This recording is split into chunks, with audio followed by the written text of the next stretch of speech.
Facial fillers have absolutely exploded. They're one of the most common cosmetic procedures you can get anywhere in the world.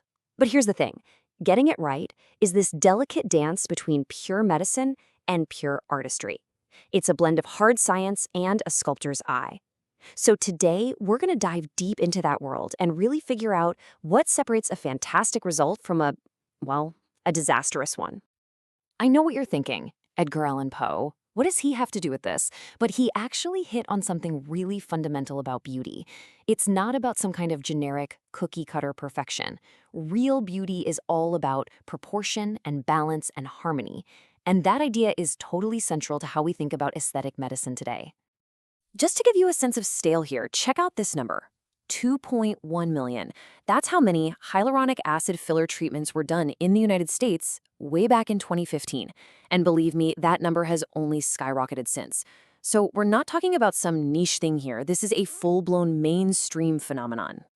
So that brings us right to the big question. What does it actually take to do this right? To really get into it, we're going to look at this from two completely essential and sometimes competing perspectives. First, we'll hear from the innovator, the artist who sees the face as a canvas for bringing back that youthful look. And then we'll hear from the guardian, the scientist who is laser-focused on the anatomy and the safety that has to be the foundation for any good result. Okay, let's start with the innovator. The whole philosophy behind using fillers has gone through this massive change. It's really not just about chasing wrinkles anymore. Yeah, this slide just lays it out perfectly. Back in the day, it was basically a 2D game. A practitioner would see a line, a wrinkle, a fold, and they'd just fill it. Simple as that. But the innovator's approach now, it's completely three-dimensional. It's based on understanding that aging isn't just about skin. We actually lose volume deep down in our fat pads, even in our bones. So the goal today isn't just to fill a line. It's to rebuild that youthful architecture for the entire face. But, and this is a big but, with all this innovation and popularity comes a huge risk. And this is where the guardian has to step in and raise a big red flag. Because when we're talking about fillers, more is definitely not better. The guardian's #1 concern is something we've all seen, whether we knew its name or not. Overfilled Midface Syndrome. This is what happens when too much filler gets used or it's put in the wrong place. The face loses its natural shape, it looks puffy, distorted, and you can even have trouble making normal facial expressions. It's the exact opposite of that natural, refreshed look everyone is going for. So what's really going wrong here to create that look? Well, the Guardian argues it's not just about using too much product. The real root of the problem is a deep misunderstanding of what's actually going on underneath the skin. And this gets us to the Guardian's core message, and honestly, it's so important. Anatomy is everything.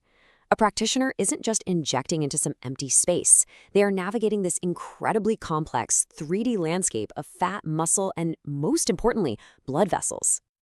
Right beneath that smooth surface of the skin, there's a whole network of arteries. And that network creates a map of hidden danger zones. An accidental injection into one of these isn't just a cosmetic mistake, it can be absolutely catastrophic. And this is pretty sobering stuff. The Guardian points to these very specific high-risk areas. The glabella, that's the spot between your eyebrows, has arteries that connect directly to the blood supply of your eyes. A mistake there can cause blindness. The nose is another tricky area because an occlusion can easily lead to necrosis, which means the skin tissue literally dies. This stuff goes way beyond just aesthetics. This is about patient safety, plain and simple. This is why a deep, deep knowledge of anatomy is just not optional. The Guardian is clear. You can't just memorize a diagram from a textbook. Everybody's facial anatomy is a little different. And things like old surgeries or even acne scars can change the landscape, sometimes locking an artery into place and making it an easier target for a needle. Okay, so if the anatomy is that complex, what about the tools you're using? The Guardian's focus on safety naturally extends to the choice of instrument, and it really boils down to a debate between a sharp needle and a blunt-tipped cannula.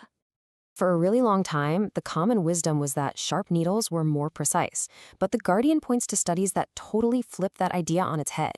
It turns out sharp needles have a higher risk of the filler backflowing into the wrong tissue layer. And the big one, a sharp tip can easily puncture an artery. A blunt cannula, on the other hand, is much more likely to just push an artery safely out of the way. The research showed it wasn't just safer, it was actually more precise for getting the filler into the right spot. All right, let's talk about another common safety check, aspiration. That's when the injector pulls back on the plunger to see if any blood comes into the syringe, which would mean they're inside a blood vessel. It sounds like it makes perfect sense, right? But the Guardian asks a really important question. Does it actually work? To get an answer, researchers built this amazing setup you see here. They used bags of blood pressurized to perfectly mimic arterial blood pressure and then hooked them up to syringes with different fillers. This let them test again and again whether aspiration was actually a reliable safety net. And the results are honestly just shocking. In a real-world setting, an injector might only aspirate for a second or so. Well, when they did that in the simulation, they got a false negative, meaning the needle was in an artery but no blood showed up, a staggering 67% of the time. Let that sink in. 2/3 of the time, the safety check failed. The Guardian's point is crystal clear. You can't rely on this alone. Okay, so with all of these serious warnings from the Guardian, how do we get back to creating something beautiful? Well, this is where the innovator comes back in, arguing that the greatest artistry is actually built on this very foundation of safety and science. The innovator's modern approach is something called dynamic filling. This isn't about injecting into a static, frozen face. It's about respecting the face while it's in motion. The practitioner will inject a tiny bit of filler, then have the person smile, and watch how that filler moves and settles with the face's natural compartments. It's an interactive, living process. And the process itself is so methodical. You assess, you inject a tiny, controlled amount. You observe how it behaves when the face moves, and then you adjust. This is what prevents that overfilled look and makes sure the result is gorgeous, not just when you're still, but when you're laughing, talking, and actually living your life. This is where the art and the science really come together. The innovator uses this quote to really nail down the artistic goal. See, it's not just about pumping up volume. It's about recreating how light plays across a youthful face.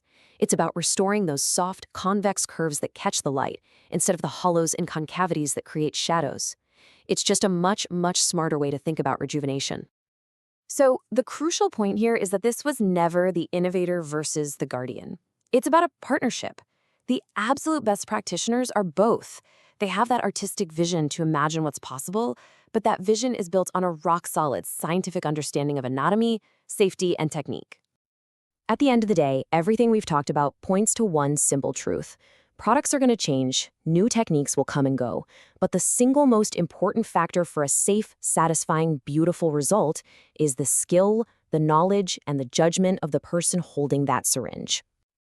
And that leaves us with one final, and I think really empowering takeaway for anyone even thinking about these treatments. Your research shouldn't just be about which brand of filler is best. The most important choice you will ever make, the one that decides everything else, is the injector you choose to trust with your face.